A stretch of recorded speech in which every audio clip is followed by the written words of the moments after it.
So good morning, everyone. Thank you so much for joining us today. My name is Donna Miller, and I'm the CEO and co-founder of Purse Power.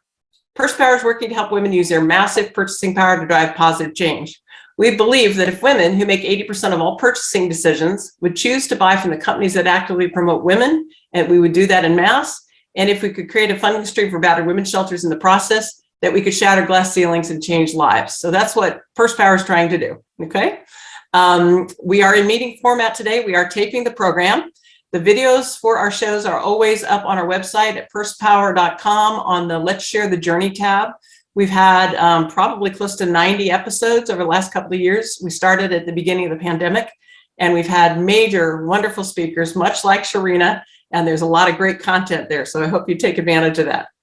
All right, so Sharina, thank you so much for being here. I am delighted. I think this is going to be a great show. Thank you very much for having me, Donna. Thank you so much. Of course, of course. Okay, let me go ahead and do your amazing introduction here. Okay, Sharina Perry is the founder and inventor of Utopia Plastics. She's a serial entrepreneur who's known for her strategic business structure and keen ability to effectively execute, which of course is the key for all entrepreneurs, right? Sharina is viewed broadly as an out-of-the-box thinker and innovator. For example, as the founder and inventor of Utopia Plastics, she's developed a plant-based alternative formulated into compounded resins using agricultural crops. And we're going to learn more about that here in just a second. Utopia Plastics allows manufacturers to use their current equipment to produce the sustainable products the world is demanding. And aren't they? That's an amazing place to be. All of Sharina's companies have been formed to strategically launch her sustainable, ecosystem-friendly business structure to provide sustainable solutions globally. Sharina holds a considerable number of certifications in business management and development, as well as global trademarks and patents. And that's exciting. You have some patents of your own.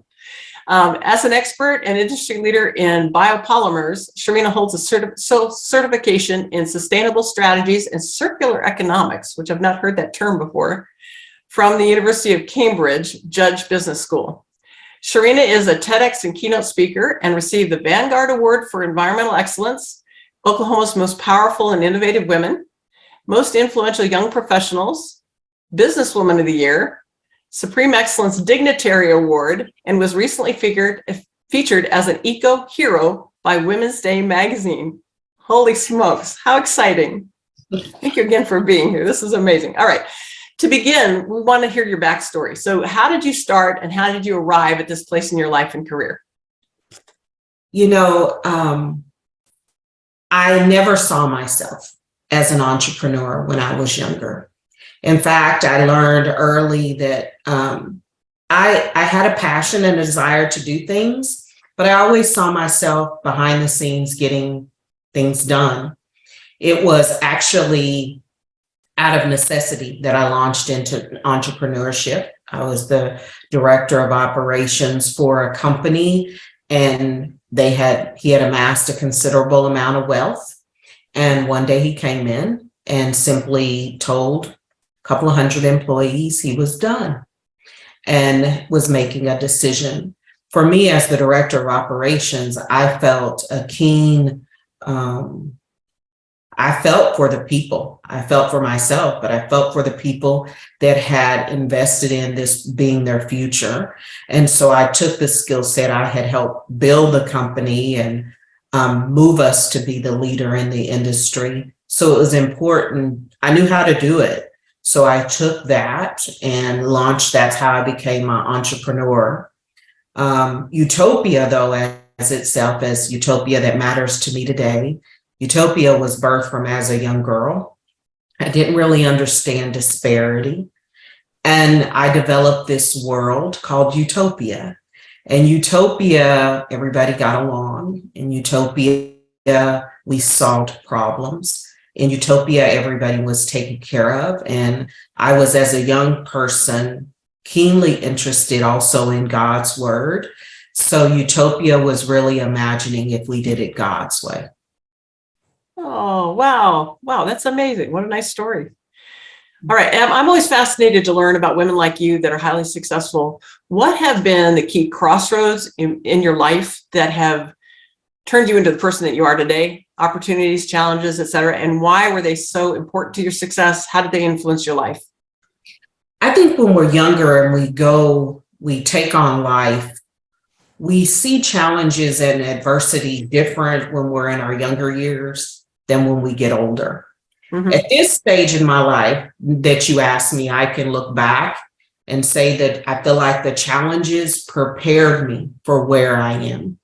Yeah. I also have shared openly that I believe there's a space in our lives where vision meets education and experience and ultimately leads to purpose. If I were to tell my younger self what I know now, it's follow what you believe in, follow what matters to you, listen to your gut, especially as women. I feel like we have that intuition, that keen gut. And I also not be afraid to ask the tough questions, to lean into being open with telling and expressing yourself and your ideas. And now I find myself in a space where I authentically live my truth, void of good or bad or what anybody may feel about what I am doing. It's my belief in what I'm doing that gets me up every day and drives me. And so that's what I know now. The journey of entrepreneurship is life of ups and downs. It's peaks, it's valleys. So what you tell yourself every day is really how you navigate it. And I don't care what gender we are, what race we are, what socioeconomic status we have, what our religious beliefs, our political views. The reality is we're all going to navigate challenges in life. And if we learn how we view things through the lens of our prism, will ultimately determine how successful we are navigating that process. Okay, that's interesting. So I was going to ask you about the qualities of a successful entrepreneur, and how, we've got some folks that work inside companies and how that translates. But a piece of that is the mindset. I mean, in challenging those things that undermine you. Can you talk about that? You're never going to please everybody. So I've spent my career in male-dominated industries. My business, when I was in my business before, I was in the cable and internet space. I was the only African-American woman in that space. I was a government prime contractor and working with, you could always take it on as, hey, nobody looks like me. Nobody looked like me in gender and no one looked like me in race. But the reality is I always felt like I could challenge myself to my own greatness. It's what you believe about you. I always believed that I had the ability to do whatever I set my mind to do. The other thing I never did was compare myself to someone else. And I think that society, sometimes our marketing, kind of puts us in that place where we feel like we need to compare. But I always view life as my own race, my own lane, my own responsibility to endure and finish. So that never gave me the space to worry about it. The other thing is the comparing ourselves to others. I think that's, especially social media, will give us this unreal view of what things are. Everything always looks glamorous. I could talk about having a plant-based resin right now, but I mean, let's talk about the time I'm in our warehouse and we're breaking down bags and plant matter is flying all over me and I'm covered in dust, right? Those are the things people don't see. What it takes to build it to the point of where it is. So I think it's important to share those truths, and owning that everything is a process. There's so many lessons in entrepreneurship that I think that we all navigate, we have to move through, and there's no single thing. It's just so many things. Yeah. Yeah. The other thing I've heard people say is don't compare yourselves to others who may be further down the path, right? Oh, absolutely. I was a track runner when I was younger. So I think about, and I use that in being in my lane and running, because if you're running in a race, if you look back, it will slow you down. Hmm. If you don't know, if you're focusing so much on the person in front of you, you don't know if fatigue is setting in on them. You don't know what they're challenged with. You lost focus. So even if you turn to your left or you turn to your right, you're slowing yourself down. The wind is yours. If you're running a long ways, you got a headwind, you got a tailwind. You're going to have some struggle and you're going to have some easy parts. But I also think that if we spend a lot of time, a lot of times we feel like to make ourselves look good, we have to exploit or talk about the negative thing of someone else. If I truly feel like I'm beautiful, I stand on the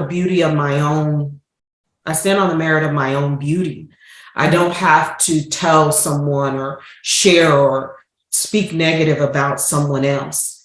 And you'll see even through our journey in this business that that's not what we do. We talk about the value of what we have, and we don't really give it a space of comparison. If what we have is valuable, it will be valuable to the people that need it. It'll be valuable to the people that want it. And that's what I believe. And I have always believed through my journey of entrepreneurship that I don't have to be in this space of ever being negative, of ever having this mindset that I can choose positivity. I can choose to even celebrate others without diminishing myself in any way. Yep, absolutely. You and I philosophically are very, very aligned. Okay, let's see here. So you're creating environmentally friendly plastics. How did you come up with that idea? What's the mission and vision of your company? And what is your resin used for? Okay, so I started studying plant material, not in any way thinking about making an alternative to plastics. I started studying plant material because my nephew was diagnosed with neurofibromatosis 2, which is an incurable growth of tumors. So at 19, we watched the quality of his life change considerably. And that led me to the study of cannabis. In the study, so I developed a health and wellness line of products. People were experiencing real results, but of course there were no claims that could be made without a significant amount of trials and FDA approvals, especially in this space. But I did learn that cannabis shrunk tumors. So the study of cannabis will lead you ultimately to a study of other products, other materials. One product in the cannabis space was hemp. While hemp can be used and a CBD had become extremely popular, there were also industrial hemp that could be used as an alternative to petroleum, cotton, and wood. And that was some knowledge that I had learned.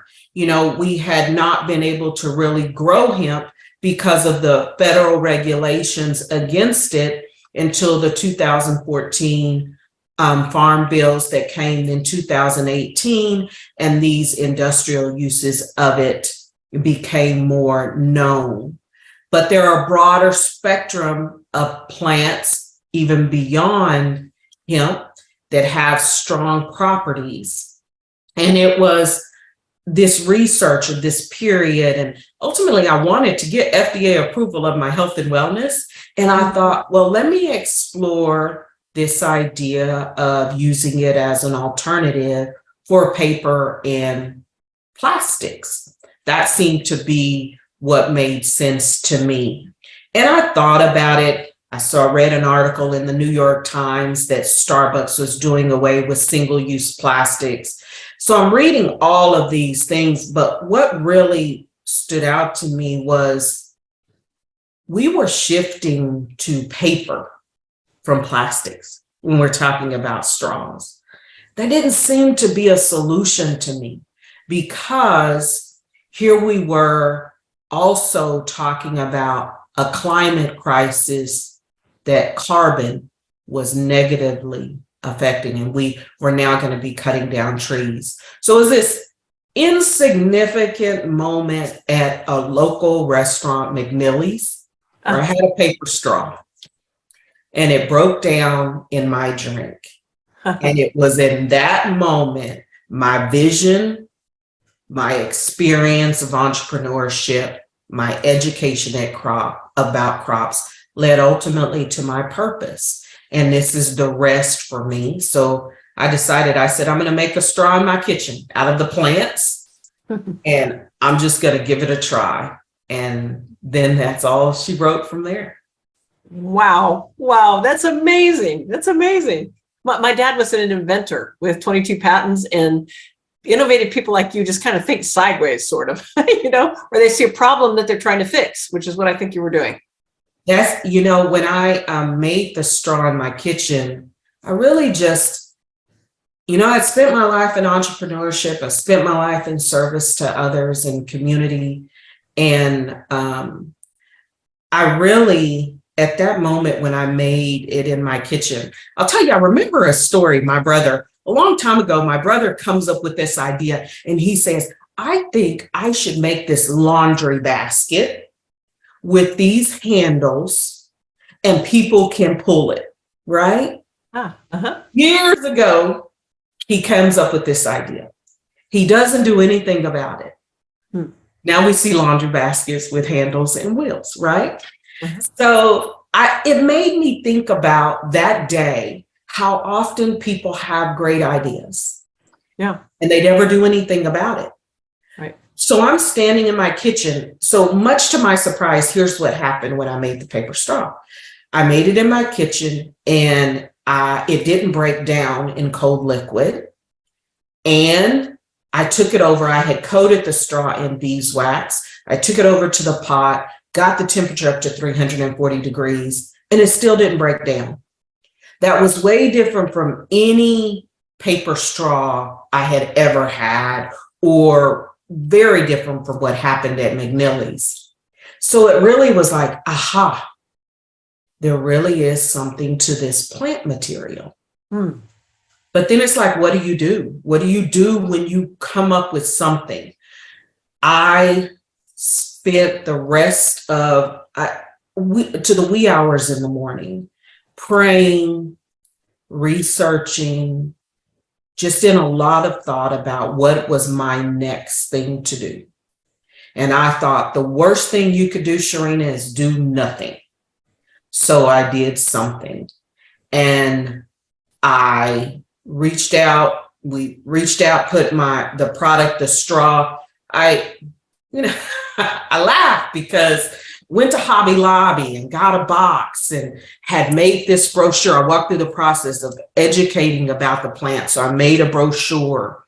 I packaged it, made labels, homemade labels for what the different properties of the plants were, because I knew that no matter what happened, if you're doing something new, you have to educate people about what you're doing. And was able to put this straw, this homemade straw, in front of the company that was interviewed in that New York Times article. And the CEO essentially, after testing the straw, they deal a lot in bamboo. He said it was probably the best thing that he had seen. And if we could get it commercialized, we really had something. So that was a lot of motivation. Well, then reached out to the company that made that straw at McNilly's, which was, it was an aardvark straw. The company was Hofmaster. They had acquired them. And I asked Hofmaster, if I had the paper made to their specs using this plant material, would they turn it into straws commercially and do the third-party testing? And they said yes. So that happened in my kitchen in the fall, late fall of 2018. And so by June 2019, we had commercially produced the first hemp straws.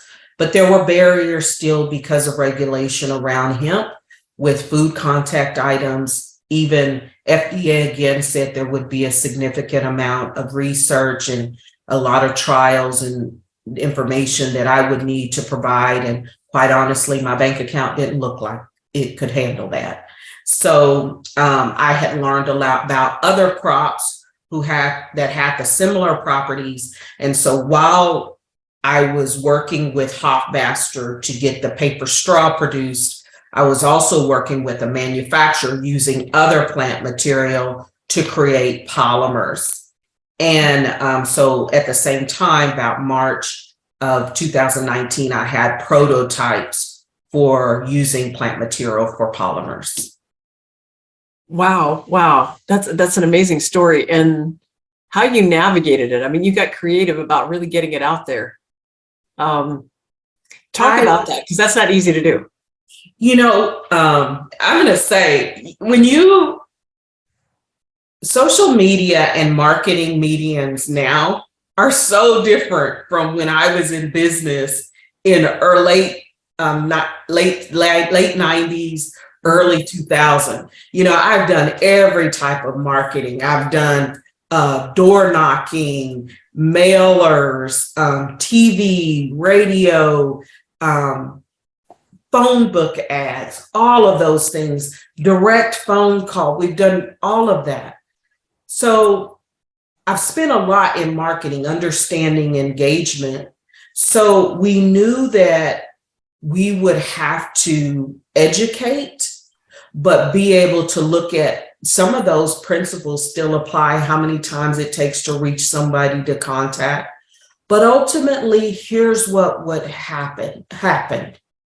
What I was doing wasn't coming into a market trying to sell an idea.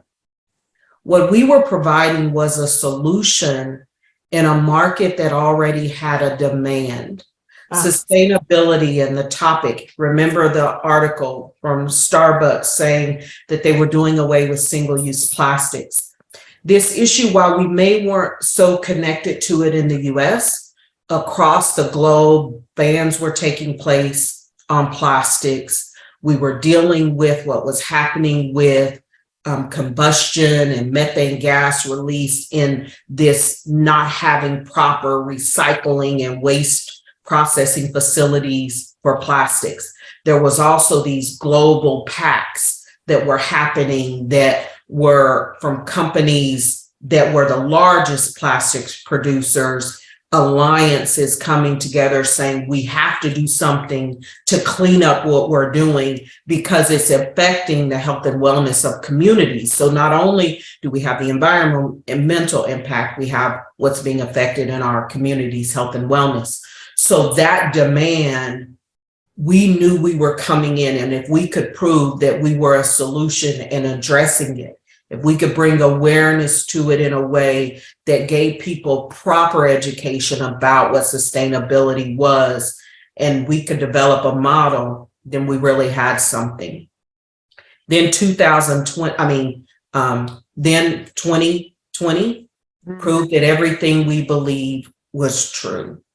We saw supply chain. We had talked about our circular model of the importance of community developed products, like we're using now farming to produce everyday items, community models, how we needed to work together. Supply chain proved that. We also now were the environmental impact and harm, it was more evident. So we felt like we were prime positioned. We were prepared for this space. And as a result, we've been known globally now as an industry leader in the space of bio. How exciting. How exciting. That's amazing. Good for you. Good for you. All right. Let's see here. How has it been to be this highly successful female entrepreneur in a traditionally male dominated industry, but you're also challenging the status quo? I want to hear about that. I think I'm good at challenging the status quo because I believe that it goes back to what I thought when we were deciding to use paper as an alternative to plastic. We were addressing a problem, but we were creating another problem. And I think that sometimes the status quo addresses a problem, but it doesn't look at the long term or the overall impact. And so I've always believed the status quo should be challenged when it doesn't provide a holistic approach to the core things that make us thrive and that is better for us. It's do whatever solution we create, does it benefit family? Does it benefit health and wellness, education, and economic development, which is really what helps communities thrive. And if ever what solution we have is going to have a negative impact to any of those elements, to me, it's not a solution. So our tagline is we don't create problems as we solve them. Yeah. Now, as far as being a woman in these industries, when I was in the cable and internet space, what I was willing to do was learn. So there's a couple things that I believe as a leader. One, never have your people do what you're not willing to do. So I am a working leader. And I feel like I could never really come to know or understand the challenges that my people go through if I have not been willing to be in the space to understand that.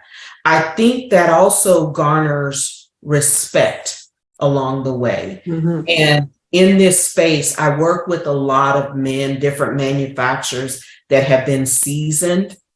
All of them collectively say, I've learned a lot, and they've appreciated my willingness to learn. And so I think that that's part of just who I am. I don't ever think that my growth stops. I think I'm constantly growing, and I want to learn, and I want to challenge myself to be a better version of me. And yes, I might be the only woman or maybe one of few women in male-dominated industries, but I believe that that's a barrier that, again, will be broken down. You mentioned glass ceilings. I always say shattering a glass ceiling may be great, but occupying space is really what we want to achieve. So I want to be at a point where we don't have to say, as women, we had to shatter a glass ceiling, but we were there occupying space. And oftentimes we're the ones behind the scenes making it happen anyway. So we are occupying the space. Absolutely. Absolutely. It's interesting because early in my career, I was in cable too, by the way, but early in my career, we had the company was preparing for a strike, and a different telecom company. And the executives had to go work the frontline jobs for a few weeks. It was amazing what got fixed once they understood what their team was up against. I think it allows for me, not only did it build a cohesiveness and a good culture, it also, I don't think that even as me owning a company, it's about me.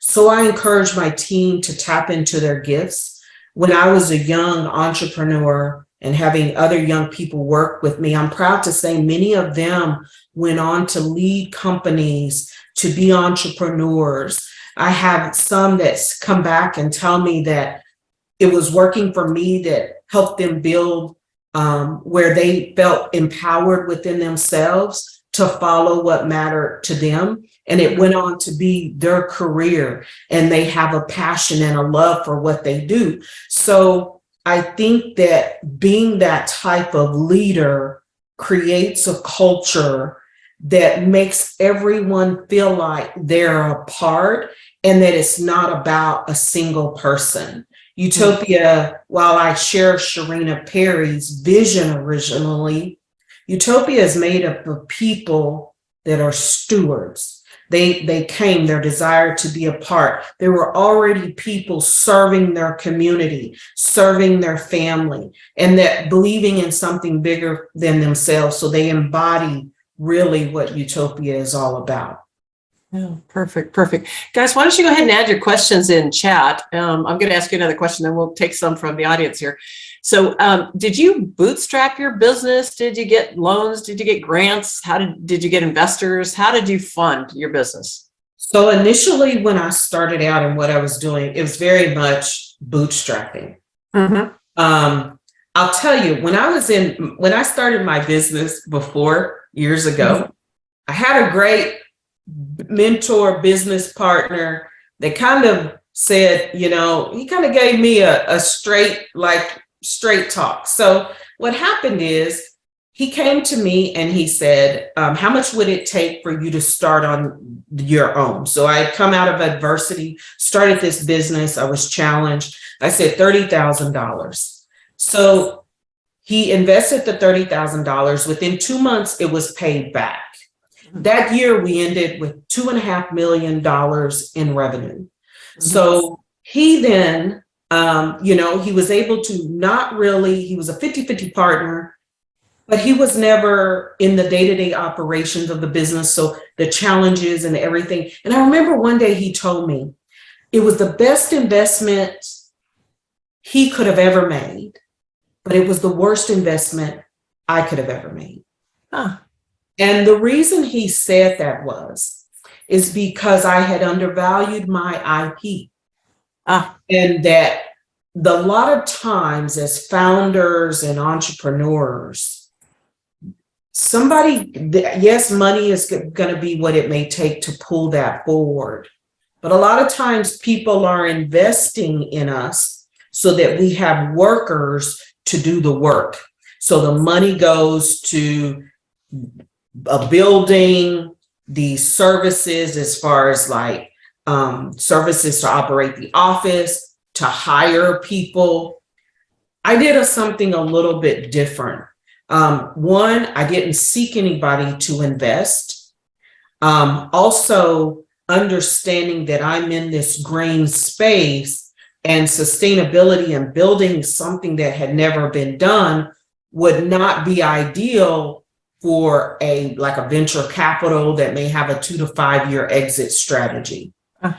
So what I knew when we started this was that the people that had come to me had certain skills.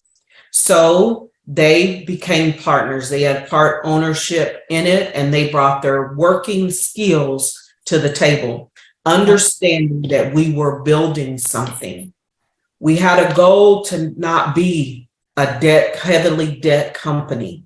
We wanted to be able to go to market and build it to the point that get to the point that purchase orders would drive and create our need, so the business would fund itself.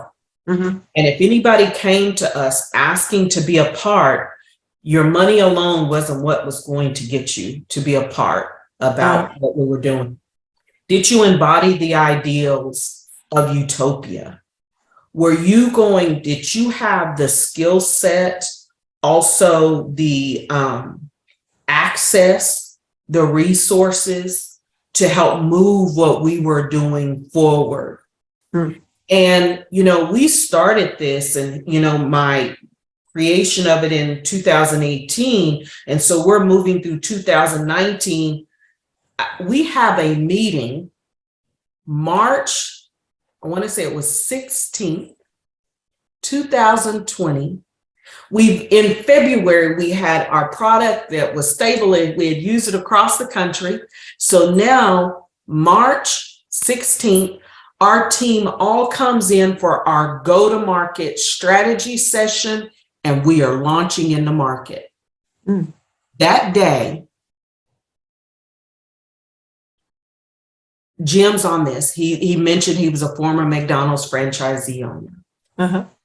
Our partners, most of our partners own businesses. Most of them have, I think every one of our partners was a business owner. Mm. All of them are now encountering the biggest challenges within their business. Yeah, Here's COVID, it comes. sure. So we also had to navigate that.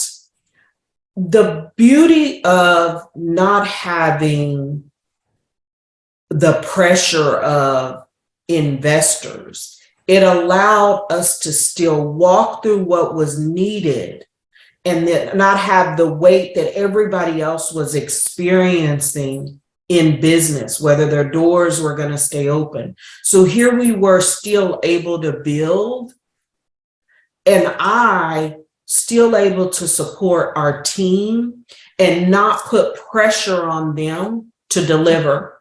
The other part was, I had a home office at that time. That was okay because everybody was at home. And so it was still a matter of, I feel like it prepared, and it was really for us. So we, as people came, certain people bought units from the initial owners. And then when they purchased those units, we reinvested that capital back in to get us across the finish line. So we didn't have to give up a large amount of equity, and that we also didn't have to be in a debt position when we were fully able to launch in the market. Wow, you sound very, very smart. That's amazing. All right, Bev is asking, how large is your company? How many people do you have? What are your expectations for growth? So we have a little over 20. Everyone that operates right now today in our core group within our company have a stake ownership. So there's a little over 20 people that are partners within it.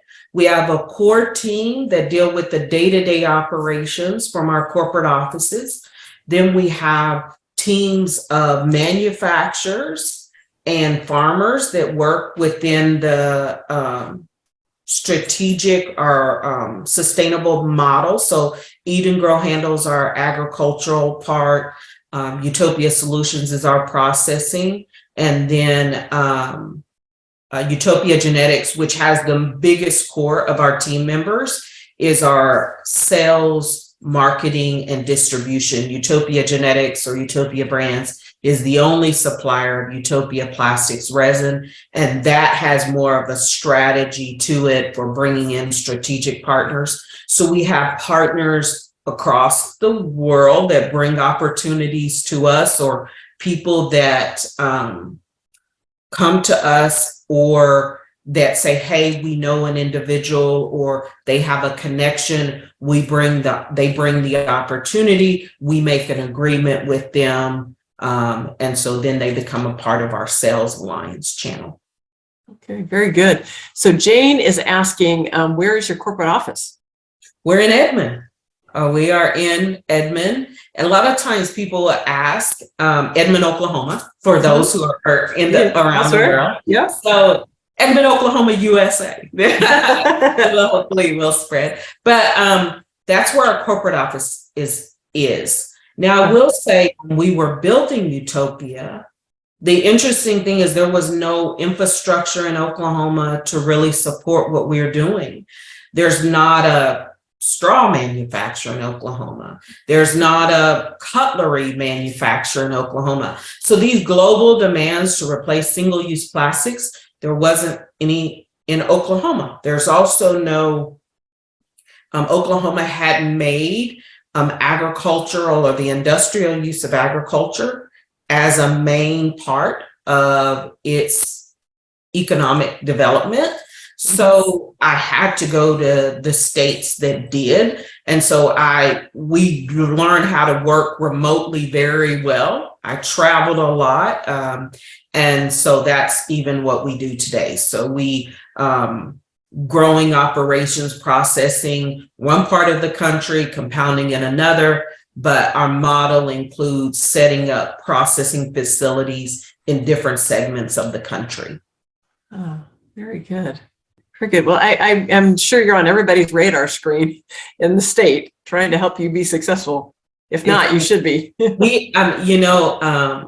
This space for the support in Oklahoma, and people just like you, Donna, people like everyone on this screen in different parts, I can't express enough my gratitude to you for showing up, because a lot of times people may not understand we don't have to understand what somebody does in business, but we can share if it matters to us. And you never know who you're going to meet. And I'll give an example of who you're going to meet. So just like with others, I met a lady named Heather Lawrence, and she works with JP Morgan. Mm-hmm. Well, Heather acquainted with a gentleman that was associated with Nike that oversaw the sustainability or the equity and inclusion part with Nike. So she made that introduction for us.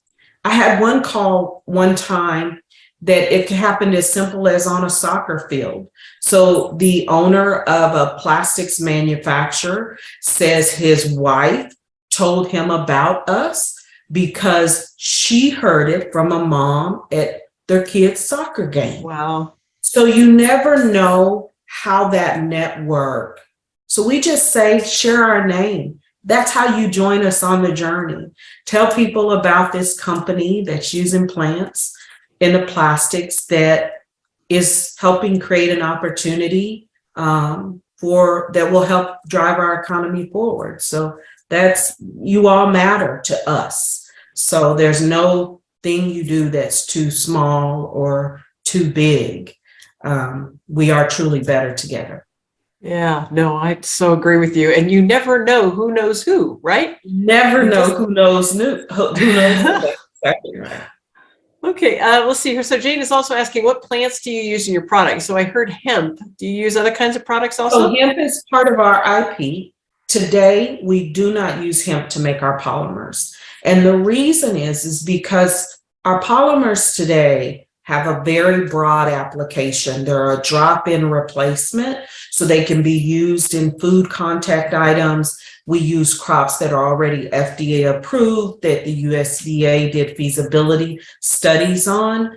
Our crops are traditionally what are known are cover crops. They have replenished, they absorb carbon at 4 to 5 times the rate of trees, remove heavy metals from the soil, add nutrients to the soil. There's no pesticides when growing the crop, and they don't require a lot of water.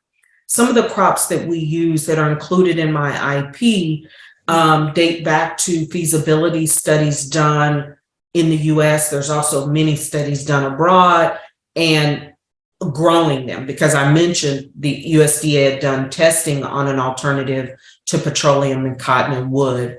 Typically, cover crops are planted during growing season to replenish nutrients. Here now we're planting these crops to actually make an end product. There had never been a market for something like this. Thus, we were able to file for a broad patent as well as get trademarking as Utopia Plastics, being the use of plants in existing plastic application.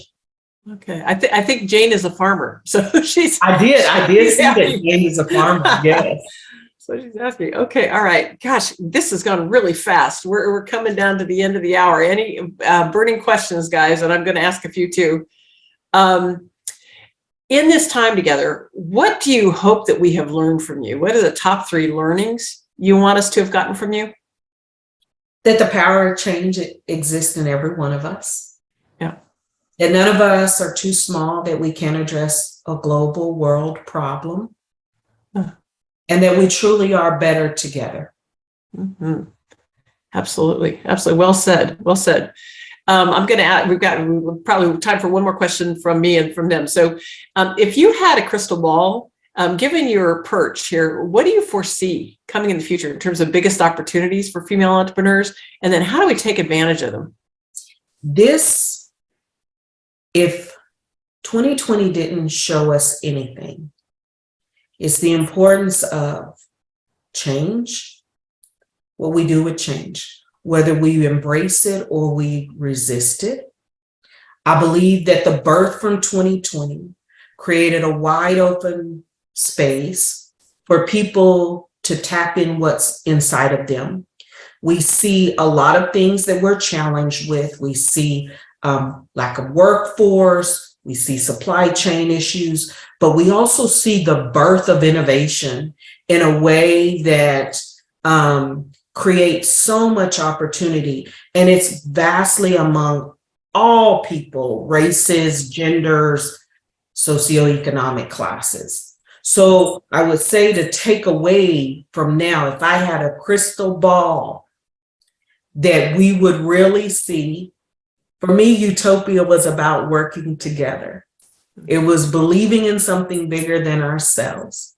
So the crystal ball is that we'd all be on this journey to something bigger than ourselves and imagining if we did it God's way. And I believe that it is that belief that will change the trajectory. If we're willing to, I can't begin to know your life, Donna, because I didn't exist in the prism of your world. But what I can choose to do is step outside of my prism and come to an understanding that your world or the life that you had created the framework for how you operate in. And if I extend grace and love to you, it will transcend any barrier or boundary that I might see. And that's what allow us to accomplish whatever. That these things that are out there that create angst, that create worry, that cause us to be divided, that they don't matter. So that we really begin to see how we can come together and work together. That is so important, to paint an optimistic vision of the future rather than a fearful vision of the future. Oh, I yesterday we had a meeting, and afterward, one of my partners, he said to me, he said, you can find the positive in everything. He said, we could be on a stranded on an island, and they could tell us the typhoon is coming, and you're going to say, well, the typhoon is coming, but imagine what all we get that washes up on the shore. Very so good. It really is about, and that's what life is going to pose challenges. But I will tell you that I had to learn that. I had to learn how to create priority in my life, put my spirit first, my family, those I love, my business and community, because I had to be where I could show up in the spaces that I needed to be. Mm-hmm. But that how I chose to approach every day really plays a major impact in how I'm able to move through that day, how others feel around me. It also created this where I didn't find myself weighted down. And I know I get to wake up every day and do good. I mean, that's just it. I get to wake up every day and know I'm in the business of doing good. Good. Very, very good. Well, it's interesting because studies have been done, and optimists live longer, make more money. They see opportunities easier than pessimists. There's a lot of advantages if people try to reframe their brain, right? Yeah, that's right. Because I also say, a lot of it is in the framework. I have a lot of faith, but I don't have faith guided by blind credulity. It's not just this belief that something that is not real. When you've seen things work out in your life, and we all have, we've not had this life where everything is bad. We've overcome, we've been met with challenges, we've been able to overcome. If we can all honestly say that, then we can all put faith in something bigger and better. We have a choice whether we stay in the problem or if we decide to move towards solutions, if we decide to believe in something better. And I, for one, understand that the tailwind is going to come behind me and help guide me, so I don't have to worry about so much on the headwind. Oh, what an optimistic hour this has been. I mean, I really love it. It's uplifting to listen to you. And I'm so excited that you came today. Thank you very much. Thank you so much for having me. Do you have any final things you want to say before we close up the show? No, just thank you for everything that you're doing with Purse Power. And of course, some of you all know, but some of you that came on because you just wanted to hear my story, tap into what Donna and some of the amazing people on this that we met today are doing, and hear people's story. Choose to hear what it's our stories that connect us, and be willing to hear someone's story. We'll find that we actually have more in common than we think. Absolutely. And I think that's the key too, is to focus on what we do have in common, because we do have common goals, all of us. Yep. All right. Okay. So I just want to let everybody know that McLaren and Purse Power are partnering to implement a program to help underrepresented people get on the path to high-paying technology careers. We're partnering with companies nationally right now. This program has been used with 5,000 people around the world, and it changes lives. So if you know of someone who's looking for technology talent and struggling, we can help, and we can help some underrepresented people get into those careers. If you have an interest in supporting this program, please go to pursepower.com/let's share the journey. There's a buy us a cup of coffee link. And then would you please like and share our social media pages? Again, we've got about probably 90 broadcasts up on our website. I hope you go take a look. Any final words from you? Nothing for me. Thank you guys for coming. Thank you so much. Thank you again. Appreciate it. Thank you, everybody, for being here. I hope you have a great New Year's weekend. And remember, Purse Power, we have it. Let's use it. Take care, everybody. Bye. Bye.